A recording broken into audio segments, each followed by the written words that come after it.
વાત કરીશું ભારે વરસાદને લઈને હાલ ઝીંગાના જે વેપાર છે તેની અંદર પણ અત્યારે વધારો જોવા મળી રહ્યો છે। સૌથી મહત્વપૂર્ણ સમાચાર સામે આવી રહ્યા છે કે જ્યારે ભારે વરસાદના કારણે ઝીંગાના ઉદ્યોગોને પણ ફટકો પડી રહ્યો છે અને વધારે નુકસાન થવા પામ્યું છે।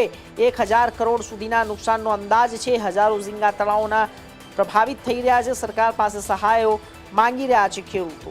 10,000 થી 12,000 ટન જેટલા ઝીંગાનો માલ પાણીમાં તણાઈ ગયો છે અને દક્ષિણ ગુજરાતમાં પડેલા અતિ ભારે વરસાદને કારણે જ્યારે ઝીંગાના વેપારમાં વધારો થતાં એકદમ જ અચાનક ઘટાડો જોવા મળી રહ્યો છે।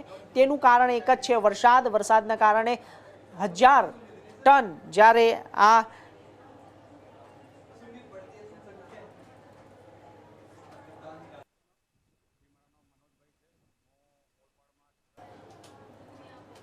બધા ખેડૂતોની સભા બોલાવી કે સંગઠનને મજબૂત કરવા માટે, કારણ 24 જુલાઈથી નવસારી વલસાડ એ બધી બાજુ બહુ મોટું રેલ આવી, બહુ પૂર આવ્યું। એની અંદર ખેડૂતોનો 80% એટલે લગભગ 2800થી 3000 તળાવો ઉપરથી પાણી ફરી વળ્યું ને 10 થી 12,000 ટનનું નુકસાન થયું।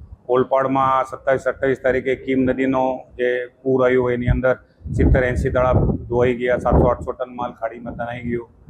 અને ખેડૂતો અમે જનરલી મિટિંગ કરી રહેલા છે કે કેવી રીતે આ ધંધો જે ખરેખર કાંઠા વિસ્તારમાં બહુ વધારે રોજગાર આપે છે અને ફોરેન હુંડિયામણ આપે છે ને આપણી જે સ્કીમો છે વડાપ્રધાનની પ્રધાનમંત્રી મત્સ્ય સંપદા યોજના, એની એટલી મોટી જો ભવ્ય દિવ્ય સ્કીમ આવી છે, એની અંદર ખેડૂતોને શું સ્કીમ મળી શકે, શું રાહત મળી શકે, જેનાથી આ લોકો પાછો ઊભા થાય અને કેવી રીતે સંગઠન મજબૂત કરીએ જેનાથી આપણે એકત્રિત થઈને સારા ઝીંગા પકાવી શકીએ, વર્લ્ડ ક્લાસ ઝીંગા પકાવી શકીએ, એક્સપોર્ટ કરી શકીએ અને કેવી રીતે સારા ભાવ મળી શકે। એટલે અમારી આ જનરલ બોડી મિટિંગ કરી છે। અમારા માજી પ્રમુખ સાફા રાહુલભાઈનો દેહાંત થઈ ગયું અને એને લીધે આ જગ્યા ખાલી થઈ ગઈ, એટલે આજે ઇલેક્શન કરીને કમિટી બનાવ્યા છે। મારું નામ દેવેન્દ્રભાઈ નગીનભાઈ પટેલ છે। હું ઓલપાડ તાલુકાના ઝીંગા ફાર્મિંગનું કામ કરું છું। આશરે 25 વર્ષથી આ ધંધામાં છું। આ વર્ષે અમારા ઝીંગા ઘણો વરસાદ, લગભગ 12 થી 15 ઇંચ જેટલો વરસાદ આવવાથી અમારા જે ઇલાવનો એરિયો છે, ઇલાવ, બાલોટા, ધમડાટ એરિયામાં તળાવની ઉપર પાણી ફરી વળ્યું છે। લગભગ આશરે 30 થી 40 તળાવો ઉપર। તો એમાં ફાર્મર લોકોને ઘણું નુકસાન થયું છે અને ઘણું નુકસાન થયું છે અમારા ફાર્મર લોકોને।